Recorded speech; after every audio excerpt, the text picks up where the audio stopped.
السلام عليكم، ازيكم عاملين ايه؟ قلت في اخر الحلقه اللي فاتت ان الحلقه الجايه ان شاء الله هتكلم على علامات الحب. طبعا علامات الحب دي انك تعرف ازاي واحده بتحبك او تعرف ازاي واحد بيحبك.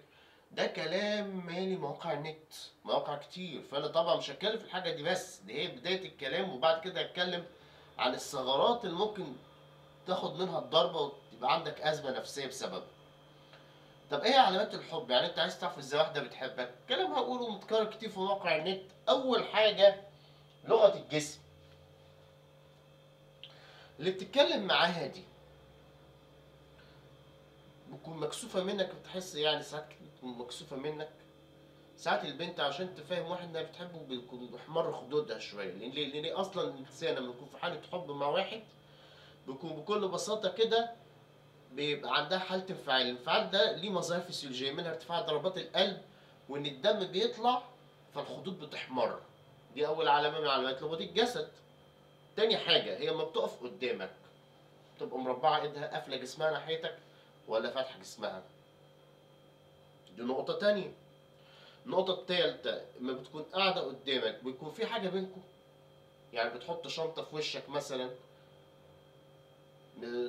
لازم تاخد بالك من الحاجات دي. يعني مثلا حكاية إن الواحدة تحط شنطة في وش واحد وتيجي تتكلم معاه، يعني قاعدين على ترابيزة قدام بعض. أعرف على طول إن هي بتحط حاجز. دي جت قريتها مرة في رفعت إسماعيل وشفتها في فيلم الساعات الرهيبة. ركز في لغة الجسد لما تكون عايز تعرف حد بيحبك ولا لأ. ركز في لغة جسمه، زي ما بقولك إيه، عايز تعرف الكذاب راقب نظرات عينيه. هو بيبص في عينك لما تيجي تتكلم معاه ولا لا؟ لو ما بصش في عينك اعرف انه بيألف كذبه. وطبعا لغه الجسد ليها كلام كتير في الكذب، بس ده مش موضوع دلوقتي، يمكن بعد كده نتكلم في لغه الجسد بشكل تفصيلي. يبقى دي اول حاجه، ركز في لغه الجسم. الحاجه اللي بعديها المسافه.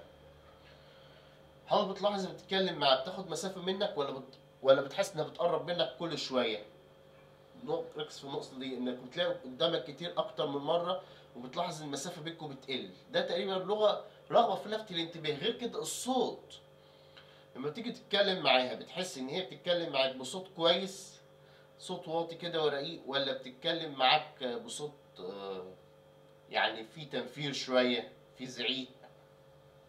لاحظ طريقتها في الكلام معاك ومع غيرك. لو لاحظت ان الطريقة معاك مختلفة اعرف ان في مشاعر ايجابية ناحيتك. غير كده برضو نظرات العيون. لو شاكك ان في واحد انت بتميل ليك، دايما الانسان بيميل لانسان بيكون بيراقبه بعينيه. فانت بكل بساطه كده قاعد زي نور الشريف في بئر الخيانه، ما كان حاسس انه متراقب، فجاه لف كده وبص وراه.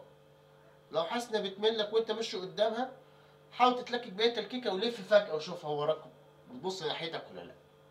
دي نقطه برضه مهمه جدا.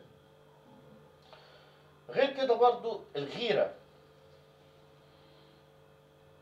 اما انت تقف مع واحده تانية غيرها قدامها بتلاحظ تتصرف ازاي. تصرف تصرفات فيها غيرة، تصرف تصرفات ان هي ممكن تحمل مشكلة مع الواحدة التانية دي. غير كده برضه انت تتكلم معاها تلاقي مهتمة بيك وتحاول تلفت انتباهك، تضحك لك كده بعفوية، تحاول تتلكك اي تلكيك عشان تتكلم معاك. كل دي علامات حب. لكن هل العلامات دي للحب بس؟ لا. كل الكلام اللي انا قلته ده ممكن تقراه في النت وتقول فلانة بتحبني وكذا وكذا وكذا، وممكن فعلا، بس مش علامات. العلامات دي لا تعبر عن الحب فقط. في العلامات دي ممكن تعبر عن حاجة تانية، زي الإعجاب. زي إيه؟ إن ممكن ما تلاقي واحدة بتهتم تتكلم معاك، مش بيكون إيه يعني رغبة في الحب قد ما هي عايزة حد تفضفض له.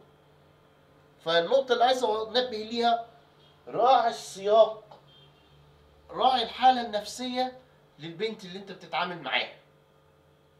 مش تحط في دماغك على طول ان هي بتحبك لمجرد ان هي بتحاول تلفت انتباهك او بتيجي تتكلم معاك، او يعني لغة الجسد ناحيتك منفتحة. ليه بقى النقطة دي؟ شفتها من كام يوم كنت بتفرج على في انظر وحاولك وابتسم عزة موافقة، فاكر عايز سوسن بدر بتحبه. وهو طبعا ما رعاش الحالة النفسية اللي فيها سوسن بدر، ان هي اكتشفت جوزها بيخونها. فما فافتكر ان هي بتتقرب له، كانت بتفضفض له، كانت معاه محتاجه حد يقف جنبها في المشكله مش اكتر. هو عشان عنده اصلا حب قديم ناحيتها، راح مفسر التفسير يعني اللي اقرب لنفسه يتحقق ان هي عايزاه. فانت دايما حط الاحتمالات كلها قدامك، ان هل ده حب، هل ده اعجاب، هل ده ان هي مجرد بس بتفضفض لك، مرتاحه لك، شايفاك انسان كويس. حط النقطه دي في دماغك. لازم تعرف الحاله النفسيه اللي بتتعامل معاها، هل هي بتعاني من مشكله؟ طب المشكله خلصت، طب هتستمر ساعتها نفس العلامات ناحيتك، ولا خلاص كده كل واحد سلام عليكم وعليكم السلام وخلاص محدش يعرف التاني؟ لان انت عاده الانسان بيقع في خطأ التحيز. يعني ايه التحيز؟ يعني بيكون بتحصل حاجه قدامه فيها احتمال ناحيته، بيركز على الاحتمال الايجابي اللي في صالحه وبيرمي كل الاحتمالات التانية. انا هنا موضوع الحب، بتركز على موضوع الحب وتهمل موضوع الاعجاب، تهمل موضوع الحاجه النفسيه اللي قدامك، انه عايز حد يفضفض له. دي كلها نقط. يبقى اول حاجه دي علامات الحب. تاني حاجه راعي السياق بتاع المشكله، راعي سياق الموقف، راعي الحاجه النفسيه اللي قدامك. ما تفكرش بوجهة نظرك بس، او تفكر في الاحتمال اللي هو اقرب للي انت نفسك فيه، لا فكر في كل الاحتمالات عشان ما تاخدش على دماغك. هي دي الفكره كلها اللي انا عايز اوضحها. دلوقتي لك كررت كلمه الاعجاب اكتر من مره. يعني ايه؟ ما انت دلوقتي ما انت تيجي تتعامل مع واحده، انت ممكن تكون فاكر نفسك بتحبها، في حين انت فعليا مش بتحبها، انت معجب بيها. عادة انسان ما بيعجب انسان بيعجب بيه عشان صفاته الشكليه اكتر حاجه. انت تعرف امتى تحب انسان فعلا، او انت بتحب انسان؟ لما يكون الانسان ده انت او الانسانه دي انت شايف عيوبه ومميزاته في نفس الوقت سواء بسواء. يعني شايف ان انت بتحبها دي مش اجمل واحده في الدنيا، بس مع ذلك انت شايف ان دي الانسان اللي تليق لك. شايف العيوب فيها زي ما شايف المميزات فيها، شايف انها ممكن تكون عصبيه بس برضه بتمل لها. فهي دي الفكره. اول فرق بين الحب والاعجاب، عشان تعرف تفرق مشاعرك وعشان ما تظلمش نفسك. ما انت الاعجاب ده بيزول مع الوقت او بيزول مع البعد، انما الحب بيستمر. الحب عادة بيرتبط بالروح، اما الاعجاب فبيرتبط عادة بالمظاهر الجنسية والمظاهر الشكلية مش اكتر. فاول نقطة اعرفها ان انت عايز تفرق بين الحب والاعجاب. النقطة مهمة جدا، هل انا بركز على عيوب، عارف عيوب الشخص اللي بتعامل معاه، ولا بركز على مميزاته بس؟ مميزاته بس اعرف ان ده اعجاب مش حب، مميزاته وعيوب اعرف ان ده حب، لانك متقبله بكل عيوبه. دي النقطة التانية. النقطة اللي بعديها برضه في الاعجاب بيرتبط، قلت المظاهر الجنسية. انت عايز تعرف انت بتحبها ولا معجب بيها، فكر متى تكون مع بعض لوحدك وفكر في الموقف ده، هل بتفكر في الجنس ولا بتفكر في حاجة تانية؟ لو انت لقيت نفسك بتضحك بعفوية كده ما بتفكرش في الجنس، اعرف انه حب. وانا قلت الحب مرتبط بالروح، اما الاعجاب مرتبط بالمظاهر الجنسية والشكلية. يبقى لازم تعرف مشاعرك عشان ما تظلمش نفسك وتظلم اللي انت بتتعامل معاها. دي النقطة اللي بعديها. طيب النقطة الأخطر بقى، ودي المهمة قوي، مقالين قريتهم في ساسا بوست. هل اللي قدامي ده أصلا بيتعامل معايا عشان بيحبني، ولا معجب بيا، ولا سد حاجة نفسية؟ أول نقطة أتكلم فيها لأن دي اللي صغيرة، اللي قدامي ده هل بيحبني فعلا؟ يعني اللي قدامي دي بتحبني فعلا ولا معجبة بيا مش أكتر؟ في حاجتين. الحاجة الأولانية بكل بساطة كده، عايز تعرف اللي بتتعامل معاها دي بتحبك ولا لا، لمح لو انتوا شايفين مستقبلكم ازاي مع بعض. لمح ليه؟ يعني مثلا انت بتفكري في الجواز دلوقتي، لمح لحكايه الجواز. لو لقيتها بتبعد عن موضوع الجواز اعرف ان هي من الاخر، مش هقول بتلعب بيك، بس هي من الاخر كده معجبه بيك شويه، انما مش بتفكر في الجواز منك، يعني مش حب. دي النقطه الاولى. النقطه الثانيه دي بقى من لغه الجسد، وقريتها مره زمان. اللي بيحبك هيحب يبص في عينيك. المعجب بيك بيهرب من تواصل البصر. بيقولك لو انت ركزت في عينين واحد 10 ثواني او دقيقة مثلا بالكتير، الحالة النفسية بتتغير. فبكل بساطة كده حاول اللي انت عايز تعرف دي بتحبك ولا لا، حاول تركز في عينيها. لو انت لاحظت في اي كونتاكت مستمر، وان هي يعني ما تتكسفش من ان هي تبص في عينيك كتير وتودي وشها الناحيه التانيه، يعني بتحاول تهرب بعينيها منك، اعرف انه حب. طب افرض لقيت ان هي يعني مش عايز تعمل توصل بصر على طول، يعني لقيتك مركز معاها في عينيها تروح تودي وشها الناحيه التانيه، اعرف ان هي مش حب، اعرف انه اعجاب. لان زي ما بقول لك كده، العين نافذه الروح. روحها من الاخر كده مش ماشيه مع نفس التردد بتاعك، عشان كده الروح بتتجنب، مش عايزه جهاز الاستقبال المسؤول عن الروح اللي هو العين يشتغل. فركز في النقطه دي، التواصل البصري وموضوع الجواز. في بقى النقط اللي عايز ندخل فيها غير الاعجاب، الفريند زون والبريد كرامبنج.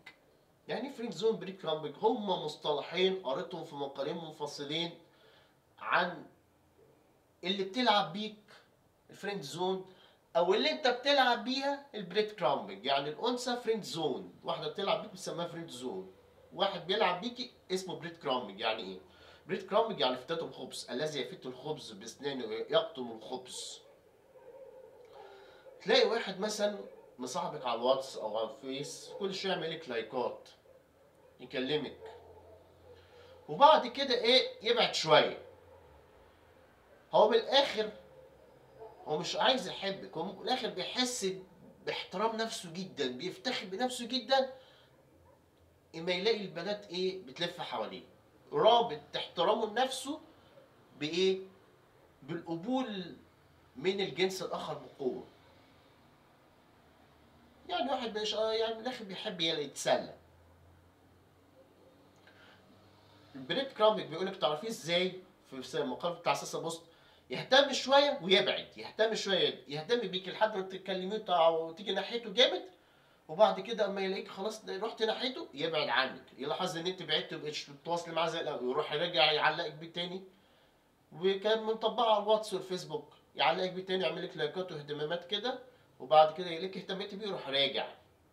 يعني ايه؟ بيبقى انت تشدي هو يرخي، هو يرخي انت تشدي، هو ده مبدأه. طب ايه الفريند زون بقى؟ ده الفريند زون ده هو المماثل للبريد كرامبنج عند الانثى. يعني ايه واحده بتحطك في فريند زون؟ منطقه الصداقه، هي ترجمتها كده، في زون يعني منطقه، فريند يعني صداقه. يعني واحده من الاخر هي نفسها يبقى عندها صديق تفضفض له، صديق بترتاح له نفسيا. عارفين اقرب نموذج لده ايه؟ في فيلم اسمه ليه خلتني احبك بتاع منى زكي وجوز احمد حلمي. في الفيلم ده كانت منى زكي بتتعامل مع احمد حلمي على انه فريند زون بالنسبه لها، تعلق شويه مع خالد ابو النجا وشويه مع كريم عبد العزيز، لكن احمد حلمي بتوصله فريند زون. ممكن ما كنتش هما الاثنين موجودين تكون مع احمد حلمي كويسه جدا، في الاخر متجوزين اصلا. بس انا بطرح المثال ده. وما تيجي تكلمها انا بحبك ومعجب بيكي والكلام ده كله، تقول لك خلينا اصدقاء احسن. على المقال في سياسة بوست بيقول لو انت قالت لك خلينا اصدقاء احسن فهي تعني ما تقوله. جنب نفسك بقى الاهانه. انت عايز تفضل صديق، خلاص كمل، بس عايز انت بتحبها مش هتقدر تتحمل ان انت تروح لواحد تاني قدامك، خلاص اتمنى لك كل خير ولف وابعد، ما تهزقش نفسك. فالفريند زون دايما الجمله دي هي من اللي بيسموها فريند زون، هي دايما بتقول لك انا بعتبرك صديق ليا، وترفض اي تلميح للجواز، وتكون واضحه وصريحه. على فكره ما انت هو بيقول لك في الحل في ساسا بوست بيقول لك ايه المقال بيقول ايه؟ بيقول لك الحل هنا ساعتها ان هي تحترم، هي على فكره ممكن مش بتحترمك قوي، لما بتلاقي بتحتاجك تلاقيك، وما تلاقي واحد تاني احسن منك، يعني هو ده بقى الفارس الاحلام بالنسبه لها، بتروح له. طب فارس الاحلام ده خايب امانه بترجع لك تاني، هي حطاك في الفريند زون بكل بساطه كده. اكتر اجراء احسن اجراء تعمله انك تبعد بهدوء. مش لازم هو في سياسة بوست بيقول لك ايه؟ بيقول لك انا اسف تعتذر، انا بقول لك بكل بساطه كده مش لازم يعني تتكلم حتى، لف كده وابعد بهدوء، ابتعد بهدوء. ساعتها بيقول ايه اللي بيحصل؟ هي بتحترمك ساعتها وممكن تفكر فيك فعليا. يعني دي بيقول لك من سيكولوجيه الانثى، يعني ان الانسانه المرأة دايما تطلب الاهتمام، ده من ايه؟ من سيكولوجية الأنثى، يعني من المطالب النفسية للأنثى. لكن برضه في نفس الوقت بتحترم جدا وبتقدر الشخص اللي بتحسش ان هو لين. كان احمد خالد توفيق اتكلم الحته دي، الراجل قاعد يدلل مراته كتير في الاخر راحت سابته. الست عايزه في نفس الوقت زي ما بتحس ان انت مهتم بيها، بس عايزه في نفس الوقت تحس انك قوي. لانها اصلا الست برضه غير ان هي عايزه الاهتمام، عايزه الشعور بالامان. ما تشوف واحد مش هتحس معاه بالشعور بالامان، ممكن تكون محتاج واحد تفضفض له، انما الشعور بالامان اهم بالنسبه لها. والقوه دي تيجي من ايه؟ تشوف ان عندك قدره على الاستغناء عنها، ممكن ساعتها تغير نظرتها ليك. فاحنا بكل ببساطه كده، اللي عايزه برضه انبه ليه في فريند زون، كويس ان بحط يعني الجمل هنا عشان افتكر. تعرفها برضه عشان برضه تفرق من تعرف انه مش حب. تقول لك انا بحبك، انت صديق ليا، بحبك زي اخويا، لكن تلاقيها بكل بساطه كده بتغير عليك، ده مش علامه حب. وممكن تحط صورها ليك معاها على الفيس مثلا او في اي موقع تواصل اجتماعي، ده اللي مكتوب في الموقع بتاع سيسا بوست. ليه؟ عشان تبعد اي واحده انها تفكر فيك، ده محجوز من الاخر. لما قلت لها انا بحبك والكلام ده، تحس ان هي بتحبك عشان حاطه الصور وبتغير عليك، لا. كان كله من الاخر كده حجزاك عشان تفضفض لها. لكن بعد ما خلاص هي بقى تتجوز، خلاص بقى ما عندهاش مانع انت تروح لصاحبة نصيبك انت كمان. فانا عايز انبه النقطه دي. قالت لك انك صديق، يبقى خد بالمعنى الحرفي، صديق فعلا. دلوقتي احنا باذن الله خلصنا موضوع الحلقه بتاعت النهارده. وهنا الوقايه خير من العلاج. لو لقيت ان الحكايه تدخل في فريند زون او الاعجاب او الكلام ده، اعرف مشاعرك واعرف مشاعر اللي قدامك، لف وامشي وخلاص. ما تحطش نفسك في مصيبه. وكل ما تنسحب بدري كل ما الخسائر تكون اقل. موضوع الحلقه الجايه ان شاء الله برضه على مشكله من المشاكل العاطفيه اللي بيواجهها شباب كتير. مش هقول اناث بقى، احنا في مجتمع شرقي، عاده الرجل هو اللي بيتقدم. اتقدم للي بحبها ولا لا؟ ده موضوع الحلقه الجايه، عن اذنكم.